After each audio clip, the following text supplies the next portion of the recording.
Hey, you. Yeah, that's right, you. Are you looking for a very specific type of one-shot bow and arrow build? Or are you this guy from my comments section wanting to see a full critical build? One that will get you called toxic by a specific content creator. Oh, something hit me hard for 6K there. What was it? Lethal arrows, callurions. Butter's doing lethal arrow and a sniper callurions? Oh, I quit. I quit. Butter, what are you doing? Y'all want to talk about toxic builds? Well, there just so happens to be a build that I have created recently that won't fit all of those categories. And if you haven't guessed by now, it is a gank build. Meaning it's a very niche build, so if you're looking for an ultimate 1vx uber unkillable whatever, no, this is not it. This is if you want to kill people in one shot and have very little effort doing it, but at the cost of being easily one-shot yourself by literally anything else. Okay, that's a bit of an exaggeration of how soft this build is, but still. Oh wait, I got another advertisement. Hold on. Do you want to hit trick shots like it's Modern Warfare 2 all over again? Enemy ACO down! Get Noscope! Yeah. Are you sold yet? Because I don't know. I just don't know. Honestly, I don't know.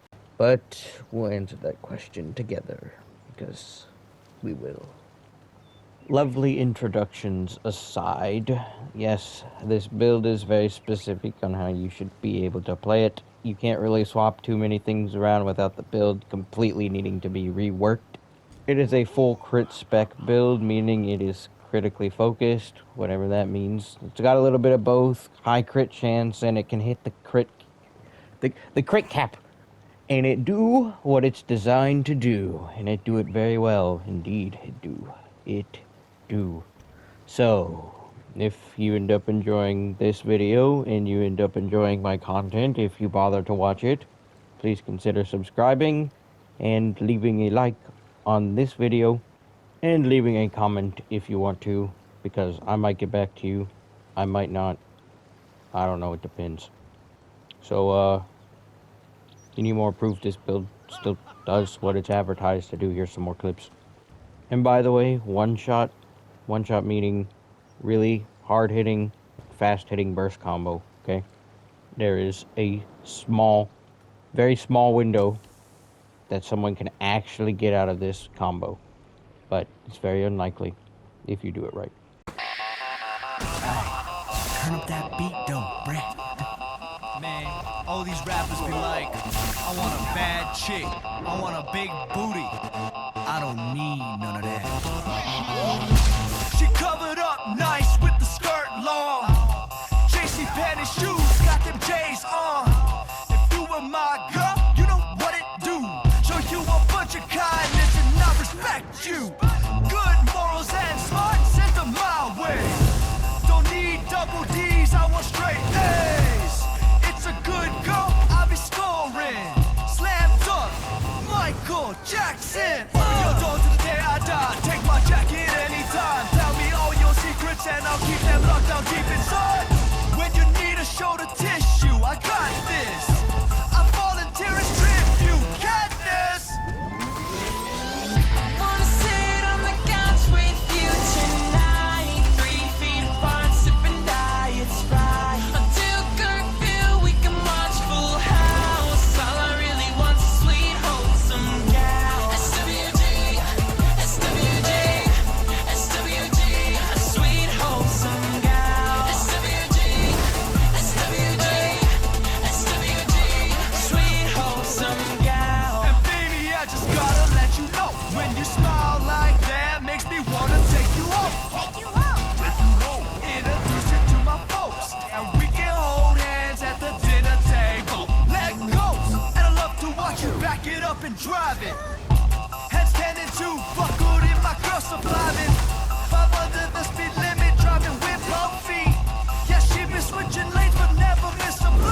Okay, here's the character sheet. For our attributes, we have no points in magic, we have 54 points into health, and we have 10 points into stamina.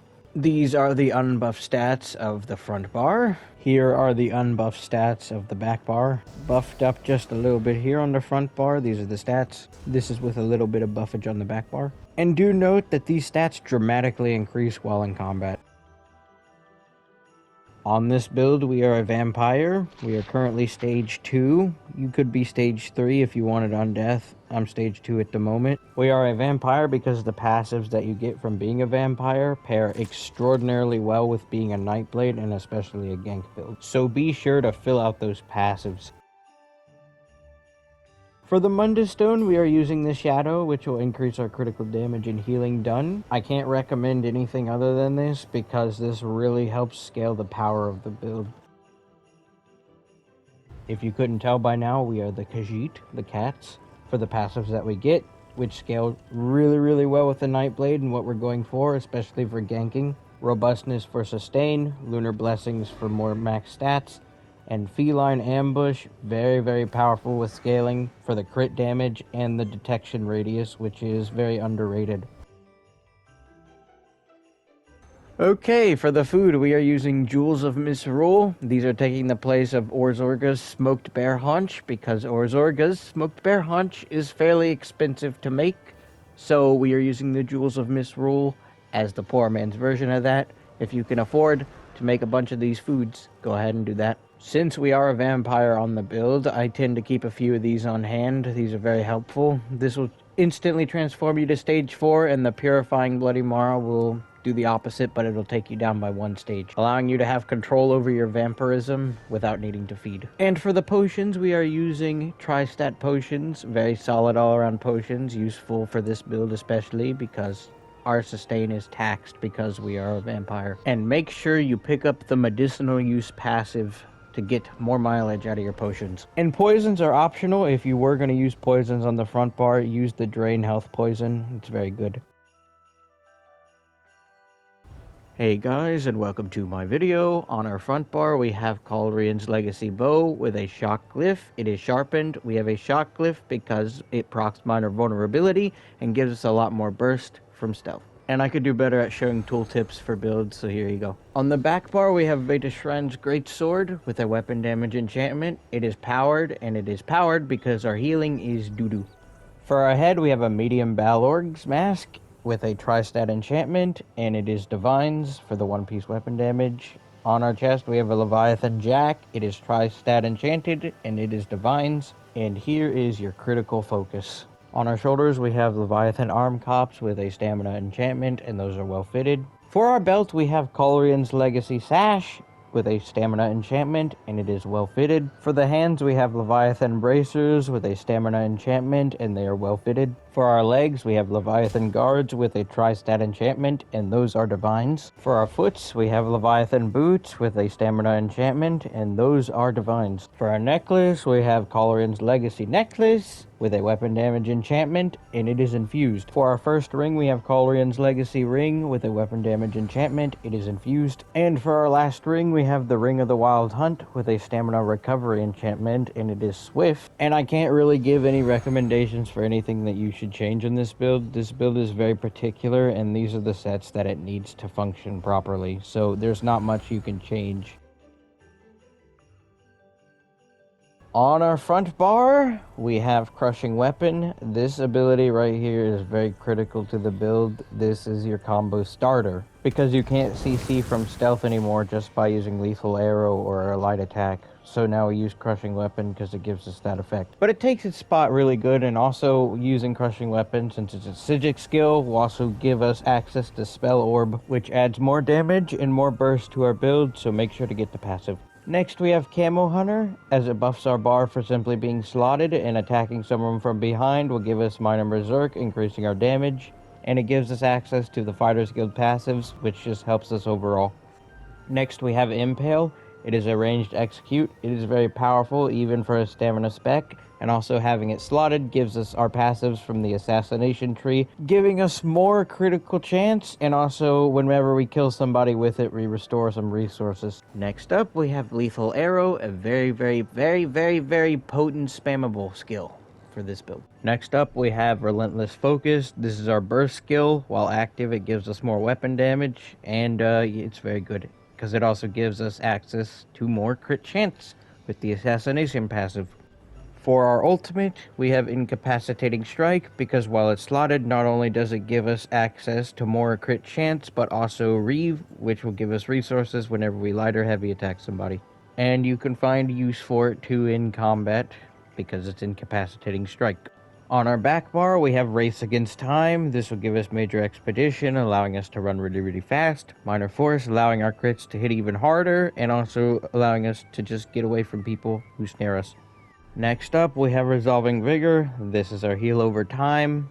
If you didn't want to use Resolving Vigor, you just don't feel like you just don't want to use it, you could also put Shade here and just juke people more and have better positioning, but I have Resolving Vigor here because I want more healing.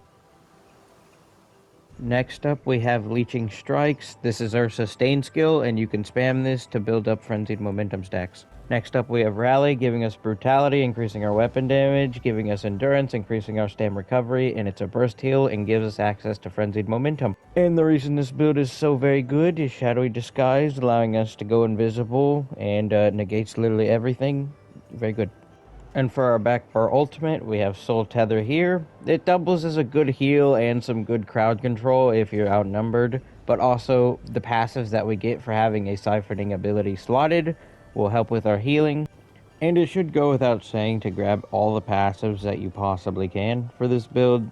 Your light armor passives, your medium armor passives, your vampire passives, fighter's guild passives. Look, your assault passive. Look.